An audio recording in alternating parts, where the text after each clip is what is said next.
good evening, and welcome back to the channel, where we don't just report the scores, we dissect the narratives, we feel the pulse of the league, and we bring you the stories that ignite the passion of every true basketball fan.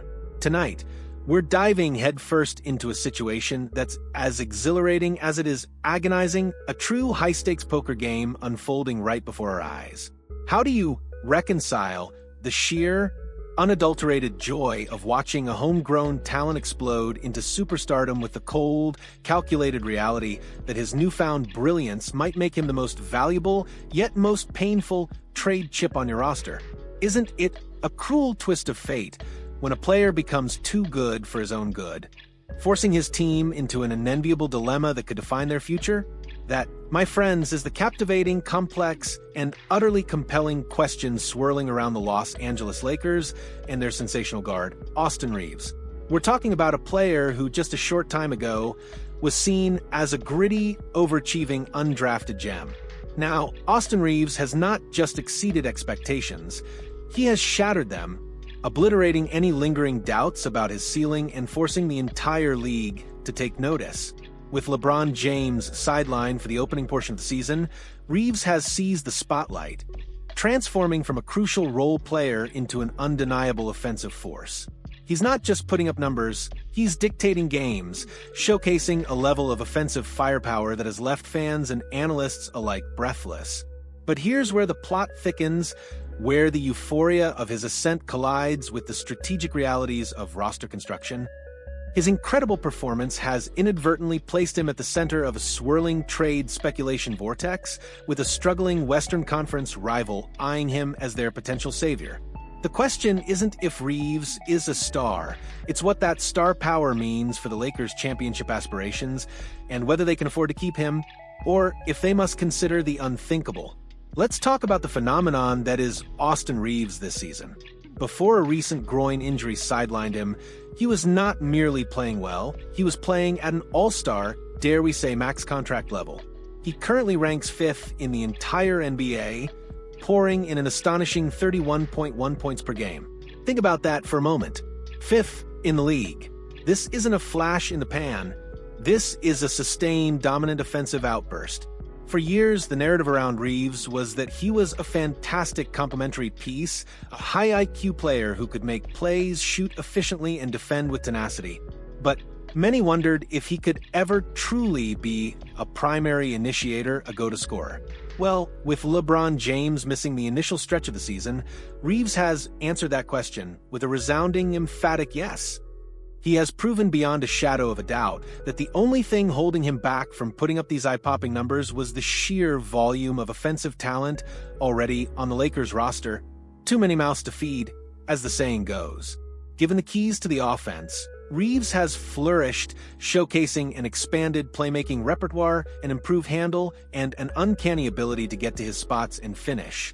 He's not just scoring, he's orchestrating, elevating, and dominating. The hype, as Bleacher Report's Dan Favale eloquently put it, is absolutely not overblown. Now, here's where the strategic chess match truly begins for the Lakers front office. While Reaves' individual brilliance is undeniable, his skill set, particularly as a primary ball handler and interior finisher, bears a striking resemblance to that of their undisputed superstar, Luka Doncic.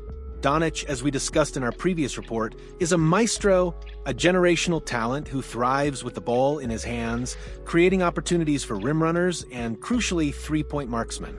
The Lakers' current roster, as we've highlighted, is desperately in need of consistent perimeter shooting.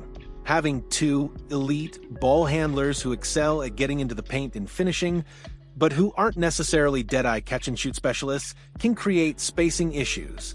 While Reaves has shown he can be impactful as a second or even third option, his current explosion highlights a potential redundancy. If Reaves is truly a max-level player, capable of initiating and scoring at will, does it make sense to have him alongside another player who demands the ball and operates in similar areas of the court?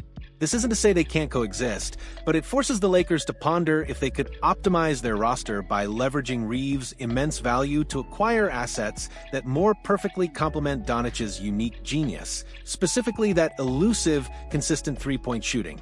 It's a tough pill to swallow, But in the cutthroat world of NBA roster construction, sometimes you have to make difficult choices for the greater good. Enter the Dallas Mavericks, a team currently mired in the depths of the Western Conference standings with a dismal 2-6 record, tied for the worst in the West. Their season has been a struggle, compounded by the potential season-long absence of Kyrie Irving and the slow start of rookie phenom Cooper Flag. They are a team in desperate need of a spark, a proven playmaker, and a reliable scoring punch. Dan Favale of Bleacher Report believes the Mavericks could be the perfect trade partner for the Lakers, and it's easy to see why. Favale highlights Reaves' incredible efficiency inside the arc, shooting 73% at the rim and a remarkable 68% from floater range. This is precisely what the Mavericks lack, as they don't have a single non-big posting an above-average clip in the restricted area. Imagine the immediate impact Reaves could have, injecting a much-needed dose of interior finishing and secondary playmaking into a struggling Dallas offense. Furthermore, the prospect of a Reaves-Cooper Flag duo is tantalizing, offering immense offensive upside for the future. Add a healthy Kyrie Irving into that mix next season, and you're looking at a formidable backcourt. Reaves has already proven he can thrive even when he's not the primary option, making him an ideal fit alongside a ball-dominant player like Irving. For the Mavericks, acquiring Reaves isn't just about this season. It's about securing a dynamic talent for years to come, a player who can grow with Flag and provide stability regardless of Irving's long-term status. They need help, and Reaves offers a comprehensive solution. But what would it take for the Lakers to part with a player who is currently performing at an all-star level? Favale's proposed package includes Max Christie, Derek Lively II, and first-round draft equity. Let's break that down from the Lakers' perspective.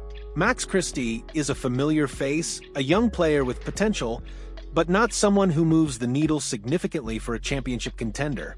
Derek Lively II is a promising young center, but is he truly a significant upgrade over DeAndre Ayton, who has shown encouraging early returns, or even Jackson Hayes as a backup? While Lively's youth and athleticism are appealing, the Lakers already have a solid foundation at the center position. The core issue here is the perceived value. If the Lakers truly believe that Reaves' recent stretch isn't an anomaly, that he is indeed an all-star caliber player, then they would likely demand an all-star in return.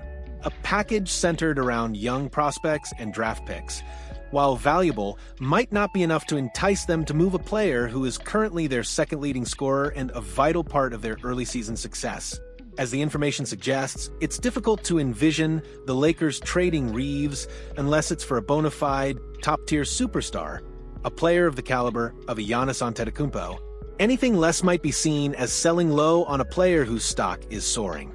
The Lakers are in a championship window, and they need assets that can contribute immediately to that goal, not just future potential. The Mavericks find themselves at a critical juncture. Their 2-6 start is alarming, and the prolonged absence of Kyrie Irving, coupled with a key player for the Mavericks also being sidelined due to injury, only exacerbates their struggles. Rookie Cooper Flag, while immensely talented, has yet to make a significant impact, which is understandable for a first-year player. This dire situation presents Dallas with a strategic fork in the road. Do they make a big, aggressive move now, like trading for Austin Reaves to try and salvage this season and push for playoff spot?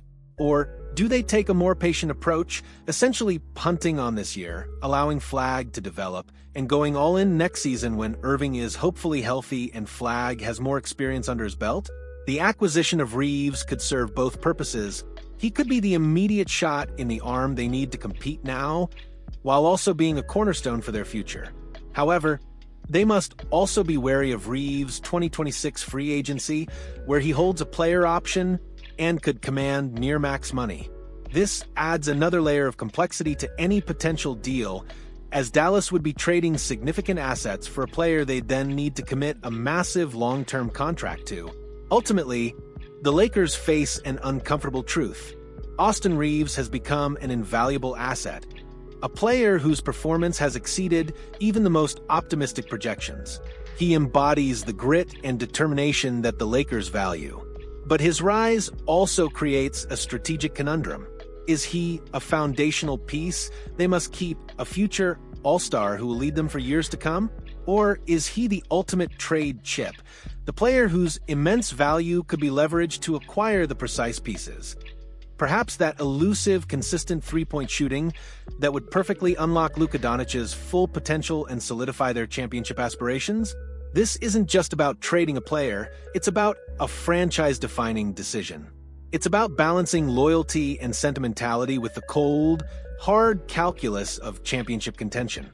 The Lakers have a star in Reaves, but they also have a superstar in Doncic whose game demands specific complementary skills. The front office, led by Rob Pelinka, must weigh the immediate impact of Reaves scoring against the long-term strategic fit and the potential return for a player whose stock has never been higher. It's a high-wire act, and the margin for error is razor-thin. So, as the trade deadline looms on the horizon, the basketball world watches with bated breath. Austin Reaves has transformed from an undrafted underdog into a legitimate star, forcing the Los Angeles Lakers into a fascinating, almost agonizing dilemma. Do they hold onto their homegrown hero, trusting in his continued growth and fit alongside Luka Doncic? Or do they capitalize on his unprecedented value, making a bold move to acquire the missing pieces that could propel them to a championship? For the Dallas Mavericks, Reaves represents a beacon of hope, a potential catalyst to pull them out of their early season slump and build a formidable future. This isn't just a trade rumor. It's a narrative woven with ambition, strategy, and the very human element of a player's incredible journey. The stakes couldn't be higher for both franchises, and the decision they make regarding Austin Reaves could reverberate for years to come. All right, Hoops Junkies, it's your turn to weigh in. If you were in the Lakers' war room, would you hold onto Austin Reaves, or would you pull the trigger on a trade if the right superstar came along? And for our Mavericks fans out there, is Reaves the missing piece you need to turn your season around? Let us know your thoughts, your bold predictions, and your dream trade scenarios in the comment section below. Don't forget to hit that like button if you found this deep dive insightful, and subscribe to the channel so you never miss our passionate breakdowns of the biggest stories in the NBA. Your voice is crucial to this conversation.